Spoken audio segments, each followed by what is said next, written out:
McDonald here. Just wanted to get back on and try again. I did do this video a little bit earlier in the week, but for some reason it didn't seem to work. So the information probably didn't get across, and I wanted to share that again today. So what I wanted to talk about was trauma and what trauma is and how it impacts you. Essentially, what trauma is a fight or flight instinct. So, a fight or flight response. So the body feels that something is causing danger and it starts to go into a fight or flight response. And what happens is the subconscious mind, or sorry, the conscious mind, I should say, the conscious mind flees and the subconscious mind is then left to take charge of the situation. The subconscious mind is not used to taking charge of the situation. The subconscious mind is usually the one that's most active when we're sleeping. It is active a little bit when we're awake, when we daydream or when we're watching movies, but it's not used to it. That's not its common. It's not a common situation for it. It's just not what it's used to doing. It's not used to moving the arms and legs, trying to get you out of a situation. So when the conscious mind flees and the subconscious mind is all of a sudden taking charge of the situation, it can only do one thing really. Your mind is always trying to move you away from pain and towards pleasure. And so your subconscious mind can only do one thing, and that's to create a belief. And it looks at the situation that says, this is causing me pain. I need to move towards pleasure. Therefore, I need to move away from what's causing me pain, move towards what would be causing me pleasure. And the way for me to make sure that I don't come across this pain again in the future is by avoiding that pain. So let me give you an example. Let's say, for example, that you, as a child, you're in kindergarten and you get a paper cut on your finger. Your conscious mind might say, I'm in too much pain, I need to get out of here. And all of a sudden your subconscious mind is in charge. And the subconscious mind will say, okay, my finger's in pain, I need to make sure that I don't get in pain again. What's caused this pain is that paper. That paper gave me a cut, and therefore paper equals pain. And so anytime that I come across paper, I need to try and avoid it. If you don't go back and review that memory, so if you don't go back when you're no longer in that traumatic event, when your conscious mind has come back to be in the main mind that's in charge, if you're not looking back at that event and saying, what is it that really caused me pain? Because you can look at that as an adult and say, well, it's actually not the paper that caused pain, it was the paper cut that caused pain. It was the fact that your skin had been opened, there's bleach in the paper, and that's what it was that caused the pain. It's not the paper itself. If you don't go back and review it, and you don't go back and replace that belief, you're stuck with that belief, because the subconscious mind says, no, this is the belief, I was in pain, I need to make sure that I'm not in pain. So the subconscious mind says, this is the belief that we're going to use. And I've actually had a client of mine who worked in an office and wasn't able to replace the paper in the printer. She had a fear of paper. She wasn't able to touch paper. She didn't like the feel of the paper. She didn't like its texture. It was something that she couldn't handle, and she couldn't figure out why she didn't like paper. It's such an odd thing to be afraid of. So that's what had happened to her actually, is that she'd had a paper cut as a child and her mind had created that belief. And so that's what happens. The thing about trauma is that trauma can't be too great for you. The example that I gave was a really minor one because I wanted to share with you that trauma it doesn't necessarily have to be a big life-altering event. It doesn't have to be your parents leaving you or separating when you're a child. It doesn't have to be a major pain, a major death in your family when you're younger. That's not necessarily what trauma is. They are examples of trauma, but trauma can also be something that's a lot smaller. It can be something that's a paper cut.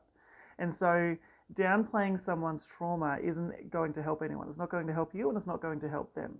Because at the end of the day, what you really need to do is you need to understand what trauma has caused the behaviors and the patterns that you have in your life today, rather than trying to say or thinking that there's no way that something as small as getting a paper cut when I was younger caused a traumatic event for me. It's just not the case.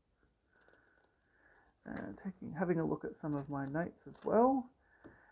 So how do you overcome trauma? How do you overcome the traumatic events in your life today? I'll share with you a technique that is a really useful one, and it goes back to our evolutionary biology. So we've got two main nervous systems that we may be operating from. We've got the sympathetic nervous system and the parasympathetic nervous system. The sympathetic nervous system is the nervous system that is most active when you're in that fight or flight instinct. So your body says there's some sort of danger, I need to respond to that danger. I need to flood my body with adrenaline. I need to have short, shallow breaths because I need to get more oxygen in. So the quicker that I breathe, the more oxygen that I'll get in. I'm not going to have those deep belly breaths. My muscles are going to be activated and I'm going to want to move. I'm going to need to climb a tree because there's a lion that's just around the corner. I need to get away from this sort of danger. So that's the sympathetic nervous system.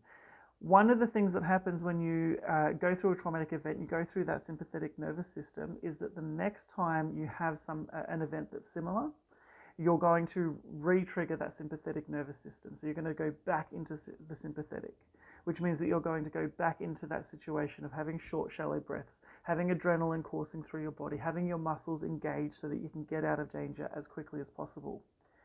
But in our modern environment, we're not usually in danger. There's no tree that we need to climb to get away from danger. We don't need that shot of adrenaline to get us out of a situation. The dangers that our body is picking up in the modern environment aren't physical dangers.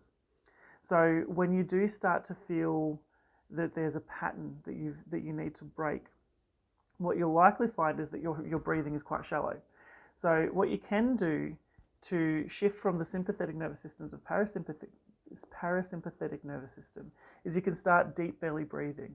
So breathing deep into your belly, bringing your breath not just to the top of your lungs, but all the way down to the bottom of your lungs and filling up your belly. And doing that for a couple of breaths and for a couple of minutes will allow you to move away from the sympathetic nervous system. It allows you to start thinking in that situation. You're no longer being overtaken by adrenaline. You're no longer having this feeling that I need to get out of this situation, which, by the way, is where anxiety comes from. It comes from that parasympathetic nervous system. So you're able to stop and you're able to think. You're able to observe your thoughts and you can see what's going on. And it might take you a couple of tries of doing this before you can start to understand what your thoughts are as you're going through this and where that traumatic event originated from, where this belief that caused the pattern has originated from. It might take you a few tries, but at least the breathing is going to feel comfortable as well. So one of the things that I would suggest is to start that deep belly breathing so that you can start to experience and start to understand and observe the thoughts that are going on in your mind. And when you're doing that, you can start to rewire your brain. So I do that through hypnosis with my clients, but you can do that outside of hypnosis as well. It may not be as quick, it may not be as rapid as the transformation that I offer through the hypnosis, but it is definitely something that you can do. And you start that through the deep belly breathing. So if you liked this information, you want to know more, if you want to even try my free hypnosis recording, head over to my website, unlimitedconfidence.com.au, and you can download my track for free. All you need to do is give me your email address and your name so that I know where to send it to and who to send it to, and you'll get that free recording. So that's it for today. I will see you in